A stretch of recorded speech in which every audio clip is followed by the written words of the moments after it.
समाजातील अंधश्रद्धा आणि गुलामगिरीला लाथ मारून क्रांतीचा लढा देणारे महात्मा ज्योतिराव फुले यांची आज 198वी जयंती होती।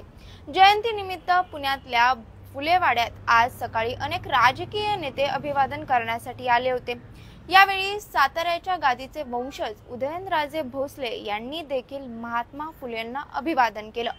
पण यावेळी मीडियाशी बोलताना शिक्षणाची चळवळ ही खऱ्या अर्थाने थोरले प्रतापसिंह महाराजांनी सुरू केली असं उदयनराजे भोसले म्हणाले। या विधानाने राजकीय वर्तुळातून नाराजी व्यक्त केली जाते। त्यामुळे नेमकं उदयनराजे भोसले काय म्हणाले, त्यांच्या या वक्तव्यावर काय प्रतिक्रिया उमटत आहेत, जाणून घेऊ या लाईव्हच्या माध्यमातून। नमस्कार, मी शिवानी लकडे, पॉलिटिकल महाराष्ट्रामध्ये आपलं स्वागत। तर झालं असं की आज सकाळी उदयनराजे भोसले हे महात्मा फुलेंना अभिवादन करण्यासाठी फुलेवाड्यात आले होते।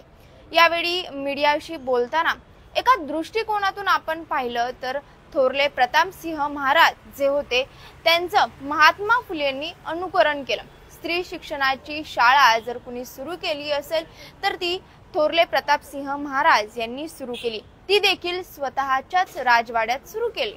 त्या राजवाड्यात कालांतराने ज्यांनी देशाचं संविधान दिलं ते डॉक्टर बाबासाहेब आंबेडकर यांचं प्राथमिक शिक्षण त्याच राजवाड्यात झालं असं सुद्धा खासदार उदयनराजे भोसले म्हणाले।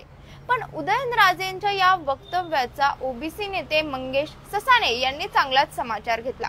महात्मा फुलेंचं महत्त्व कळल्याने उदयनराजे हे फुलेवाड्यावर आले असं वाटलं, पण इथं येऊन जयंतीच्या दिवशी फुलेंचं महत्त्व कमी करायचं आणि त्यांच्या पूर्वजांचं महत्त्व वाढवले असं मंगेश ससाणे म्हणाले। यासोबतच स्त्रियांची पहिली शाळा प्रतापसिंह महाराज यांनी सुरू केली।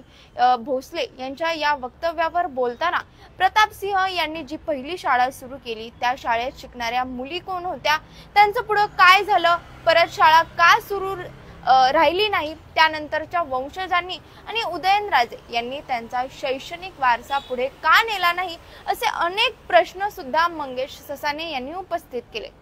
थोडक्यात राज्यासह संपूर्ण देशामध्ये आज महात्मा ज्योतिराव फुले यांची जयंती साजरी केली जाते।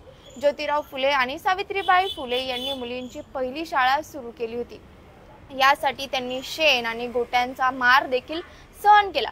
पण आता ज्योतिराव फुले यांनी पहिली शाळा सुरू केलीच नव्हती या आशयाचं वक्तव्य खासदार उदयनराजे भोसले यांनी केल्यानं एका नवीन वादाला तोंड फुटले। त्यामुळे आता उदयनराजे भोसले या वादावर काही स्पष्टीकरण देणार का, की ते त्यांच्या वक्तव्यावर ठामच राहणार, हे पाहणं आता महत्त्वाचं असणार आहे। सध्या आपण इथेच थांबतोय। यावर तुमच्या प्रतिक्रिया आम्हाला कमेंट करून नक्की कळवा आणि पाहत राहा पॉलिटिकल महाराष्ट्र। धन्यवाद।